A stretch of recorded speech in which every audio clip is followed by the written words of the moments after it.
Sports Talk in the Burgh. I'm your host, Nate Kingston, and I'm joined by a lovely panel of analysts. We have RMU ESPN Plus Technical Director Zach Jones, RMU bowler Kevin Palaucha, and our hockey analyst Evan Basista. So let's get right into it. First off, with the XFL underway this past weekend, there are many ex-NFL players who are looking for a new start and a newer league of professional football that is trying to gain ground. So, what are your impressions for week one? Go ahead, Kevin. Do you guys smell that? Do you smell what The Rock is cooking? The XFL is back. We had week one over the weekend, and I actually enjoyed it. It's something different, and I guess we have to also say welcome back to the XFL again. Yeah, sort of. Hopefully we don't have to keep saying that because it's getting redundant. Right, it's getting redundant. But anyway, I enjoyed it. I know the crowds weren't as big as what some of the, reporters were thinking. But, 12,000 for all the XFL games is still pretty good. Yeah. I think the rules are great. You have the shorter play clock. You have the three-point conversion, which I think is so fun. And the 4th and 15 from your end 25, it saves games from coming down to more than just a miracle onside kick, which so many NFL games are subject to, well, you're going to have to onside kick, and they rarely happen. Yeah. So I really think it's a great idea that they did that. Like you said, it makes games more exciting with little time left. I love the creativity for the new rules with the different conversions, with the distance. I think three-point conversion from the 10 or the 15. Mm-hmm. With these new rules, maybe they'll learn what a catch is, and the NFL can follow suit. I doubt it. But obviously attendance is going to be lower with the smaller brand and these teams that people aren't fully in on.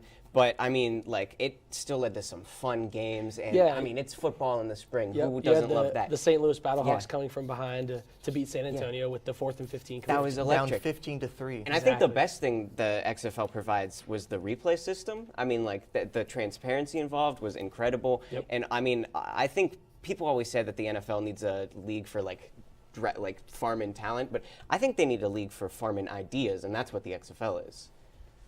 Yeah, I agree with you guys because some of those rules are very interesting. Anyway, going on over to the ice, there have been many teams in the NHL that have their outdoor matchups in outdoor stadiums, such as the Hurricanes and the Capitals game from last week. So, what is your dream outdoor NHL matchup? Going over to Evan here, what do you have? Well, for me, it's got to be Edmonton at Toronto at the Rogers Centre, which is where the Toronto Blue Jays play. You'll have McDavid versus Matthews, the two best centers in the game. It might be a bit of a hot take, but I'm standing by it. It sticks with my belief also that the outdoor games should be played in cooler climates. I'm tired of seeing the ones down in LA and Florida. I get the ice works, but come on. Hockey's meant to be played up in Canada, on the ponds, or in this case, in the Blue Jay Stadium. They'd pack the place. It'd be beautiful. Unfortunately for you, my dream outdoor matchup includes Florida. Colorado versus Tampa Bay. They've had some fantastic matchups in the playoffs recently. They've been sort of two of the top teams. Obviously not this season, but recently they've been two of the top teams, and they've been sort of chasing each other. But how about those two facing off at Raymond James Stadium, where the Tampa Bay Buccaneers play? I know you just mentioned the ice, and I know it's down in Florida where it seems to always be warm, and we're always craving that weather. What are they going to face? I know, but I don't know. I think it would be a cool idea. Fun. Yeah, any two teams that you put outdoor is just going to be fun because outdoor hockey is just fun. Right. But my two teams, I'm keeping it in state. I'm going with the Flyers and the Penguins at Penn State. Actually, I'm halfway in the middle of Pennsylvania. The teams are pretty even in standings relatively, and it's a metro rivalry, and more than that, it's an in-state rivalry. Pittsburgh and Philadelphia are just always fun. My main concern with the college stadium though is that they don't sell beer, so that's going to detract from a lot of fans. It's still a college atmosphere. It's a huge stadium. People love Beaver Stadium. More than anything, I feel like with these outdoor games, I feel like you should almost meet in the middle, like you said, Zach. Yeah. Especially with Colorado and Tampa Bay. I know I mentioned Florida. I was trying to find outdoor arenas that could take place maybe right in the middle, but I couldn't really find anything. So if you're going to have outdoor games with outdoor arenas with two teams, you kind of have to meet in the middle location-wise. Yeah, it's the Midwest in between them. You can find a lake somewhere there. Well, yeah, right. Hey, those are some pretty good matchups, I will say that. But staying with this power play, the Pittsburgh Penguins are not having the season that they want with many issues, twin games, and injuries. So with the trade deadline coming up soon, what do you think the Pens should do? Zach, what do you think? I mean, I think they got to sell as much as they can. I know they just got themselves into some big contracts over the offseason, but I mean, they're one of, if not the oldest team in the league. It's just. Are you giving up? Are you done with the Penguins? Yeah. Are you officially giving up? I think so. It's not looking great. I'm almost there. Listen, I'm almost there. I'm almost there right with you. With that core of Crosby, Malkin, the Tang being done. And any year that you have Crosby or Malkin on it, you have to at least try to go for it. I'm not saying an all-in push, but you have to make some effort. It's almost like the optics of if you sell like a big piece. Yeah. Crosby, he's gonna hate that. Yeah, sell him all. At some point, you gotta start thinking about the future, though. Well, right. They haven't been thinking about the future for 10 years. Look at the draft picks.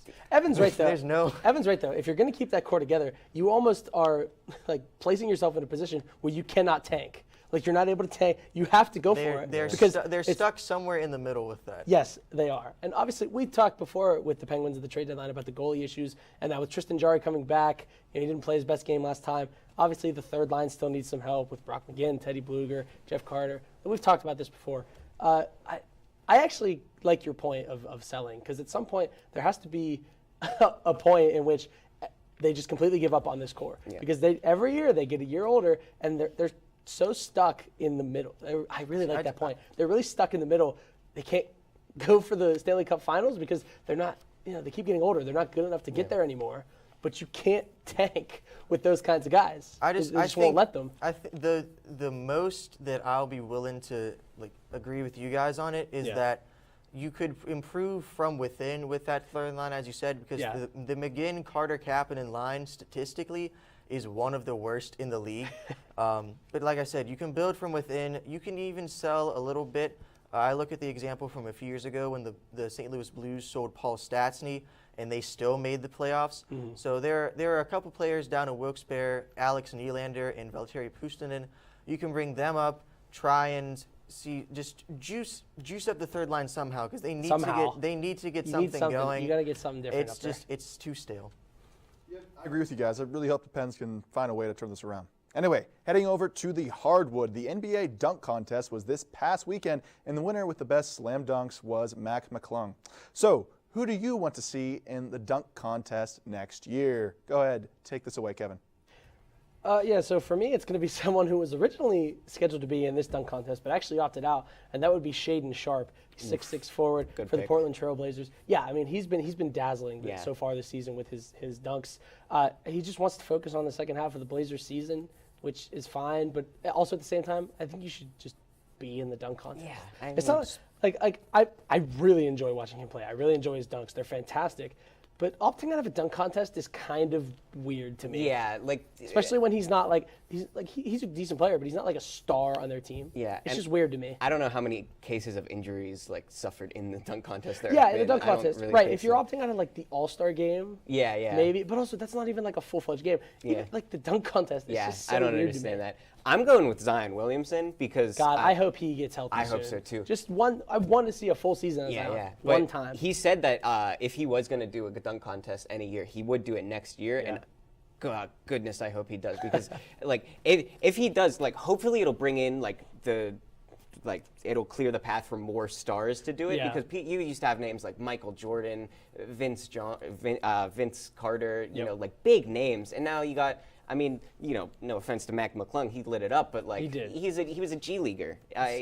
See, Kevin, I'm glad you brought up the Blazers before. I'm going to a different Blazer, not pro team, Bronny James, son of LeBron. I think it'd be a good preview of things to come. It could be a little audition for those draft lottery teams, see the flair he can bring. And, I mean, ESPN would have a field day. ESPN already loves LeBron. I mean, listen, ESPN would love to put Bronny in. Everybody would love that Bronny was there because they could put it on their headline. Bronny James in dunk contest. LeBron's son in dunk contest. The point of an All-Star game is to attract hype around the sport. And what better way for players that are in the league, not someone who's. That's why he was skeptical of Mac. That's why Zach was skeptical of Mac McClung. He's not in the league yet. Yeah. Is Mac McClung in the league? No, but he mentioned that. Zach mentioned that. Okay. He had a problem with it. It's silly. It's silly. I picked someone who was supposed to be in the so you got to be silly to bring some appeal in. Yeah, I don't know about Bronny, but I think you might be onto something. Anyway, continuing with this layup, during the halftime of the NBA All-Star Game, they honored LeBron James for becoming the new leading all-time scorer, while also honoring number 2 scorer Kareem Abdul-Jabbar and number 3 scorer Karl Malone. So, should the NBA have honored Karl Malone?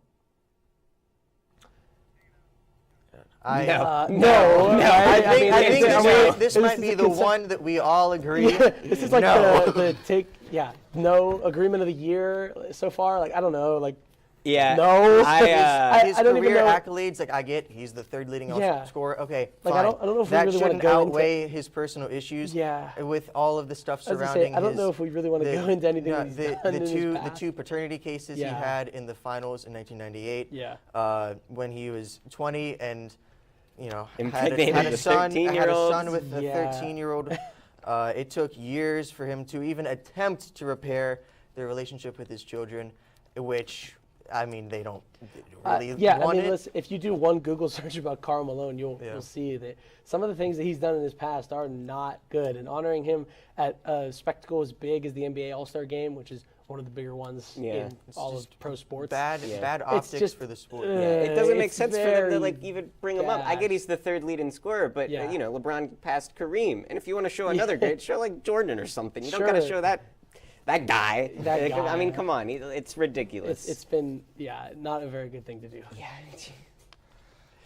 Going over to big NBA movers, former NBA MVP Russell Westbrook is signing with the Los Angeles Clippers after being with the Jazz and the Lakers. With this move, how does Westbrook improve the Los Angeles Clippers? Go ahead, Zach. What do you have? I mean, first of all, he's a big improvement over John Wall, who the Clippers just moved on from. And, I mean, you can always use another ball handler in the NBA. Especially a veteran guy. Especially, yeah. And, like, obviously his turnovers are an issue. I mean, like, if you go through and look at his past games, like, each game that you're like, oh, wow, he scored 25 points in that game. You look and he also had 7 turnovers, and it's like, all right, well, never mind.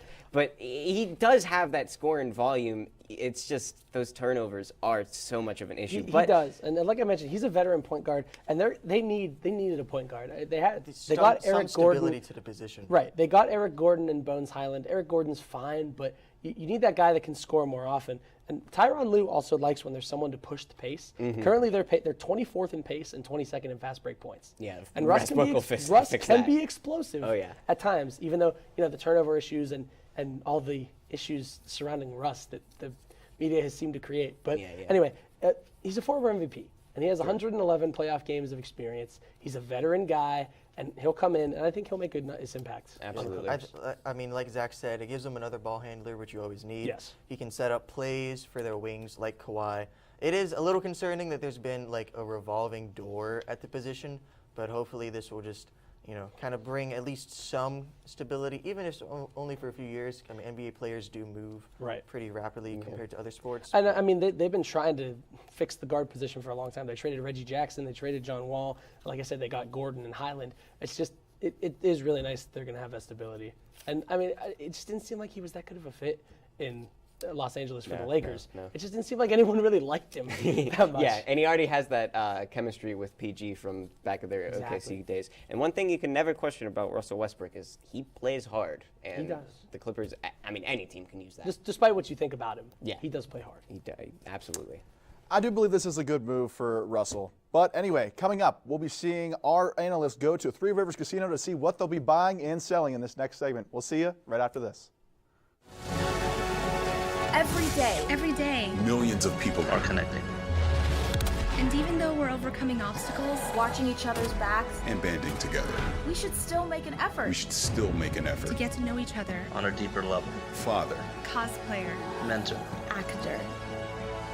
It's time we take a step forward. It's time we take a step forward. Come together and discover how accepting our differences can make us stronger.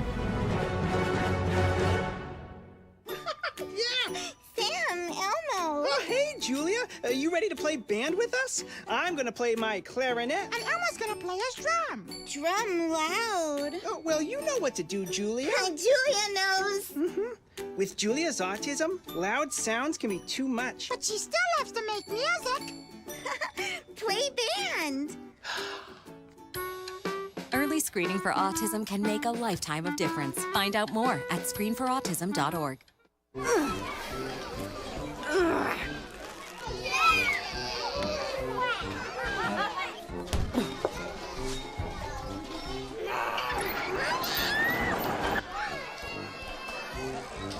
If you love them enough to crawl into a play place to get them to come down,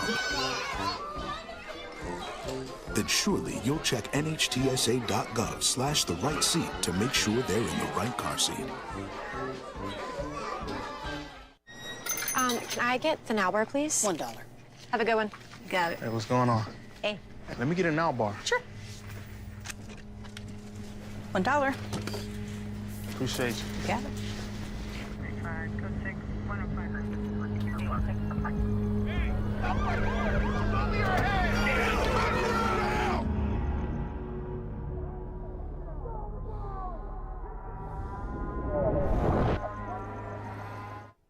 Welcome back to Sports Talk in the Burgh. As I said before, we'll be doing buying and selling. So, going over to the gridiron, the NFL quarterback Justin Fields just finished his second season with the Chicago Bears. He shows some signs of greatness and then shows some rookie-like plays. So, should the Bears keep Justin Fields? Take this away, Evan. Well, I'm going to buy this take. I'm buying high. Thank you. I truly believe he could be the next Jalen Hurts. And we saw what Hurts could do this year with an offensive line around him and some weapons on offense. That's crazy. Okay. I'm sorry that I keep smiling and laughing. I just can't see a world in which the Bears get rid of Justin Fields. I don't know where would you trade him? Did you sell this? Yeah, I sold it. Where would you trade him, and what would you get for him? Are you kidding me? You're gonna sell. Okay, go. He's still a first pick, first round pick, and he has an incredible amount of athletic ability. But he can't throw the ball. And you know who can? Bryce Young. I think the Bears should bring in Bryce Young. His only flaws are he likes to play hero ball a little bit too much, which is coachable, and his height, which is silly because Drew Brees was a Hall of Fame quarterback at 6 foot, and so is Russell Wilson at 5'11". It doesn't make any sense. Wait, hold on. It doesn't matter if he gets the ball. He had 1,100 rushing yards. Yeah. Oh my God! Put him in the running back bag. He can't throw the ball at all. They just drafted him in 2021. He threw for over 200 yards just twice. Dude, yeah, the supported. The Bears need to worry more about everything else other than getting rid of their franchise quarterback. Even the league worst Viking and Lion defenses clamped him up in the air. He wasn't able to do anything against the Vikings or Lions, which both had horrible defenses. Fields is the piece that you build around. Fields is trash. He's the only guy that you can recognize on the team. He's the only guy that you know from the Bears. Yeah, exactly. That's why they should trade him, because he's the only one with trade value. What are you going to do? What are the Bears going to do? Run out a high school team? What are they going to do? They're going to get a bunch of picks. They should draft Jalen Carter. They should draft D-Line. Everyone made the jokes at first about, Lamar's a running back. He doesn't have the pieces around him. No, that's completely different. Lamar has shown signs of passing, and Lamar can pass the ball. Justin Fields simply cannot. Yes, he can. I don't know about that one. I don't know what to say about this whole Justin Fields situation. I think you should give him at least one more year here. Anyway, staying with the NFL, the New York Giants had a great season going all the way to the divisional round in the playoffs this year until losing to the Eagles. But they wouldn't have gotten there without the help of two offensive players being Daniel Jones and Saquon Barkley. So, are you buying or selling that the Giants will re-sign both Jones and Saquon? What do you think about this, Evan? I think it was you. Oh, he sorry. said he talked go ahead, Evan. But I could go first. My bad. I think he likes me more anyway. Oh, wow. Picking favorites here. I still can't believe you think that Justin Fields. Anyway, I'm going to buy this take. I think Brian Daboll has unlocked something in Daniel Jones. He had a prior history with Josh Allen. There were a couple problems there at first. But this year, Danny Dimes put up over 3,200 yards passing, 15 touchdowns to only the 5 interceptions, and a 92.5 quarterback rating. And Saquon, now that he's not injured anymore, he's shown he's still got something left. Over 1,300 yards rushing, 10 touchdowns, and he even threw in over 300 yards. I have a question. Are you going to sign them both to long-term deals? Or are you going to tag one and long-term sign the other? I think you at least you could bridge both, or you pick one over the other. I don't know who you pick over them, because both are pretty important. I'm going to be selling this take because Daniel Jones actually just recently changed agents. The original thinking was that Saquon would get franchise tagged, but now that doesn't seem to be the case. Negotiations, they haven't been very positive for Jones if he's, firing his agents. He wants a whole lot I of think money. the new plan is to, sign Saquon to a long-term deal, but I don't know if they're going to get that done. it doesn't appear the Giants and Daniel Jones are getting anywhere with negotiations. Yeah, I'm selling. I have no idea what they're going to do. I'm selling as well. I don't think Daniel Jones will come back to the Giants. I don't think he's very good, to be honest. And I think he's asking for way too much money. I think the Giants know that. Yeah. That he's asking for way too much. You can franchise tag him, but he doesn't want that. Yeah, but he's going to get paid that amount of money elsewhere, like a QB hungry team like the Falcons. The Bears, apparently. Apparently, the Bears are QB hungry. All right. I hope they can get at least re-sign one of them. Anyway, going over to play some hardball, the RMU softball team just started their season 2-2 after a great season last year. This week and weekend, they traveled to South Carolina to play 5 games in the Low Country Classic. So, will the softball team win 3 or more of the games this week? Take it away, Zach. The softball team is great. They made it to the championship last year, and they're playing some tough competition with Syracuse and Charleston. But, I mean, I still think they can pull it off against these Power 5 teams. They don't got nothing on horizon with softball. I think they can beat Charleston twice because Charleston's currently 2-6. Rutgers is actually a very good softball team. They're off to an 8-2 start. They're a very good Power 5 team. And Syracuse is only 3-4. I originally sold this, but I was super on the fence about it because I think they might be able to steal a win from Syracuse. For now, I'm going to stay on the sell side. I think they can beat Charleston twice. No faith. Listen, their early season struggles, they can have early season struggles, but all that really matters is in conference play. See, I'm happy to finally agree with you on one of these. I'm going to buy. I think it might only be 3, but they have the depth that they need when you're playing 5 games in 3 days. Obviously, you got to rotate people in. Rutgers, as they said, will be a challenge, but they should be able to win at least 1 against Syracuse, and then they should sweep Charleston. Yeah. I also did want to mention that for the 5 games in 3 days, it's going to be tough, especially when you only have 3 pitchers. So the pitching may get a little tired. That's why I think that they could steal a game from Syracuse, but the pitching might be too tired down the stretch for it to matter. I think I'm going to buy this one as well. Anyway, staying with the Colonials, the men's basketball team had a great win this last Saturday against the Milwaukee Panthers, with the Colonials winning 80-60. So, are you guys buying or selling this game as the best game of the season for the men? Take it away, Evan. Let's go, Bobby. Why doesn't he want to send it to me? Well, I mean, because he knows that I'm going to be right. So when I buy this take, what? I think. Wait, what? Yeah. What? I think it was their best game of the year. Did you see the game yesterday? Did you watch yesterday's game? Yes, but I covered the game on Saturday, Go on. I got to see firsthand they out-rebounded Milwaukee 45-23. They dominated on the glass. I saw firsthand they outplayed the number 1 team in the Horizon League. 5 players in double-digit scoring in that game against Milwaukee. A strong 3-point shooting percentage, 17 assists, and Khalil Spears said post-game, he said, quote, "As a team unit, this is definitely our best." Well, guess what? He said that before Tuesday. We needed to do to beat a good team. I like how we honed in on the details. Well, guess what? He probably said that even more after Tuesday night's game, last night's game, when they beat number 1 in the conference, Youngstown State, 83-64. And what is Milwaukee, number 2? Okay, so Youngstown State number 1. And Youngstown State brought fans. That's another and guess top what? 2 You want to talk about good 3-point shooting? RMU shot 50% from 3. Okay, and they shot 63% from the floor. They shot 53%. And Josh Corbin shot 5 for 7. That's an inflated percentage. Did you see some of the shots he was making? I mean, he was literally practically sideways. Everybody played well. Corbin had 19. Enoch Cheeks and Khalil Spear had 15. Michael Green III had 11. And Chris Ford has been insanely efficient. He had a breakaway dunk. He's been super underrated. He had a breakaway dunk. And Stephon Walker, I believe, had 9 points, 7 rebounds. Yeah. He's been insanely efficient. He's a dog on the boards. That was the best game that they've played all season and in the past couple years. When I buy. Ever since the NEC championship in 2020. I think it's really debatable whether Saturday or last night's game against Youngstown was great, but I think Youngstown, they were playing on another level. Anyway, we will see you right here after this for our guys' final takes. It's been difficult because I hadn't been able to see my grandchildren. I can't wait to get back to field trips with my school. Not having to think about putting on a mask. I really can't wait to get back to life, really. I miss all my friends. I miss taking pictures in school. An expression on someone's face when you do something nice for them. COVID-19 vaccines are available, and they're the first step to safely getting back to things we miss most. Visit getvaccineanswers.org so you can make an informed decision about COVID-19 vaccines. Imagine being fired because of who you love.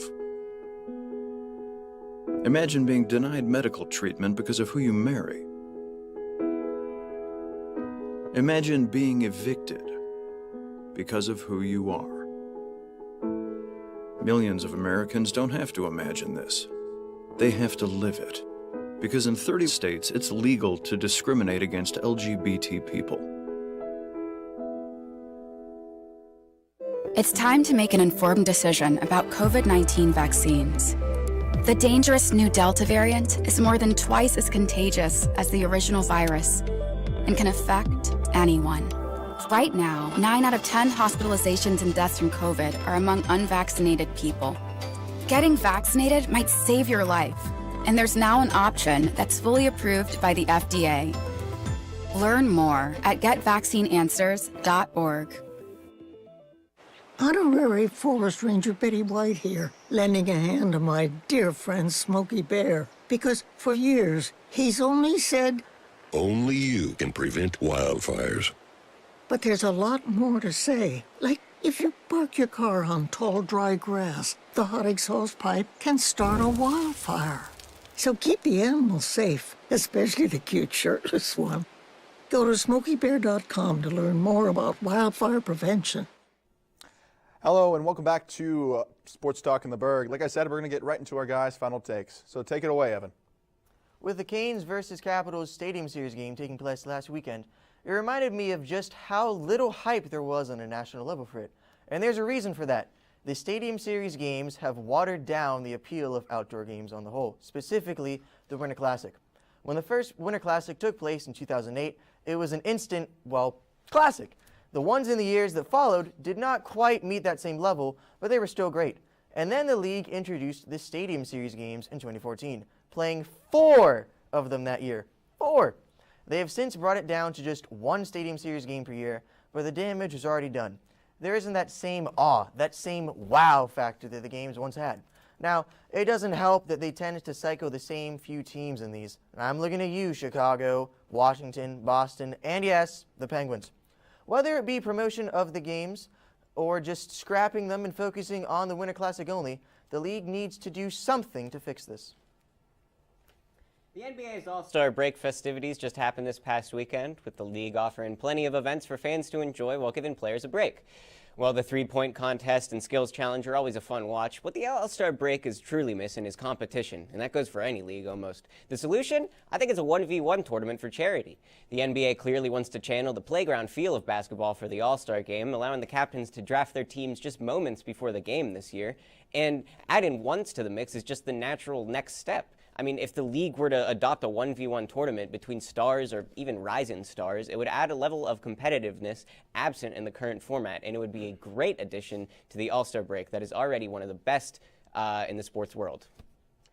Root, root, root for our home team. A new Pirate generation.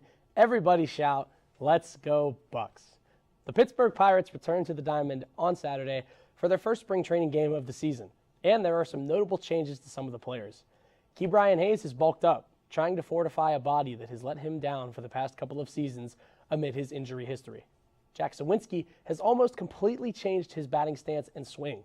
He's opened up more and is now standing much taller in the box. Will Crowe has trimmed down, looking to keep his stamina until the end of the season. Andrew McCutchen is obviously focused, and the star pitcher in the making, Roansy Contreras, has also bulked up, knowing that his workload will increase. There was a lot to like about what has shown up at camp so far, and no, I'm not saying this team will make the playoffs or get a wild card spot, but they certainly will improve on their 62-100 season from last year. And if nothing else, this team will be a lot of fun to watch. You know, this might be a little... Listen, I really like your 1v1 idea, Thanks. especially for charity. Thanks. Yeah, I mean, I think that the league is just like, I mean, Jaylen Brown said it was a glorified layup line, so. Yeah, I get it. And Kevin, I mean, hopefully the Pirates will show some optimism, but it's kind of tough lately. Thank you for tuning in to Sports Talk in the Burgh. On behalf of our analysts down here and myself, we will see you next time for a great time.